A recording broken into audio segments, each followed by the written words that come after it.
একটা ভুল মেসেজ সবাই দিচ্ছে বা বিভিন্ন জায়গা থেকে যে আমাদের তেলের সংকট রয়েছে। আসলে আমাদের কোনো তেলের সংকট নাই। আমাদের ডিপুগুলোতে পর্যাপ্ত পেট্রোল, অকটেন এবং ডিজেল রয়েছে।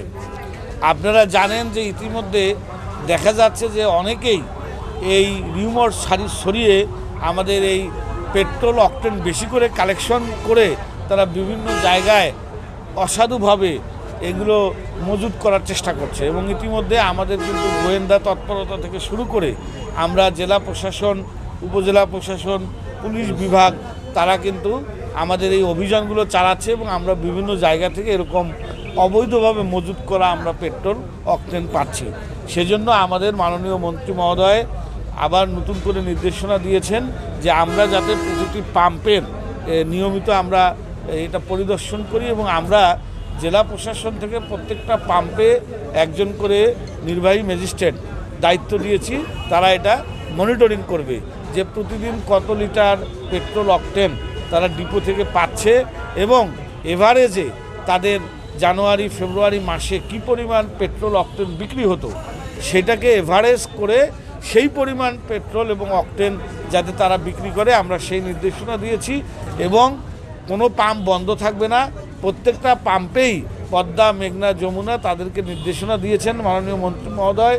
প্রত্যেকটা পাম্পেই এভারেজে তারা তেল ডিস্ট্রিবিউট করবে যাতে কোনো পাম্প বন্ধ না থাকে। বাঘাবাড়িতে যে নিরাপত্তার জন্য অনেক সময় দেখা যায় যে যারা নগদ নিয়ে এলো হার না মানা হার অফার। সর্বনিম্ন 10,000 টাকা রেমিটেন্স নগদে পাঠালে থাকছে স্বর্ণের হার জেতার সুযোগ।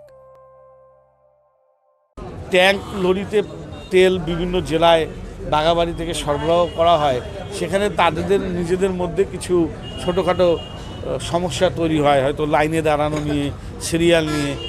এই আইনশৃঙ্খলা পরিস্থিতি যাতে অবনতি না ঘটে, যে কারণে ওখানে পাশে আমরা আর্মিদের একটা ক্যাম্প বসিয়ে দিয়েছি, তারা যাতে এই শৃঙ্খলাটা বজায় রাখতে পারে। পাশাপাশি আমাদের একজন এক্সিকিউটিভ ম্যাজিস্ট্রেটকে আমরা ডিপুতে দায়িত্ব দিয়েছি। তিনি প্রতিদিন এই ডিপুতে খোলার পরে যে আমাদের 19টি জেলায় এই বাঘাবাড়ি ডিপু থেকে তেল সরবরাহ করা হয় সেটা তিনি মনিটরিং করেন এবং সঠিকভাবে সেটি সরবরাহ করা হচ্ছে কিনা সেটিও তিনি মনিটরিং করেন। এছাড়া পুলিশ বিভাগ থেকে সিদ্ধান্ত নেওয়া হয়েছে আমাদের সিরাজগঞ্জ, রাজশাহী, বগুড়া বিভিন্ন জেলায় যেখানে পেট্রোল, অকটেন, ডিজেল ডিপো থেকে যায় সেগুলো যাওয়ার সময় যাতে কোথাও বিক্রি করতে না পারে পথে, সেজন্য আমাদের পুলিশ স্কট থাকবে। তারা স্ব জেলায় যে ট্যাঙ্ক লরিগুলো যাবে সেগুলো যাওয়ার ক্ষেত্রে নিরাপত্তা নিশ্চিত করবে যাতে অবৈধভাবে কোনো ট্যাঙ্ক লরি ড্রাইভার বা ওখানে যারা থাকে তারা যাতে বিভিন্ন স্পটে অবৈধভাবে তেলগুলো বিক্রি করতে না পারে।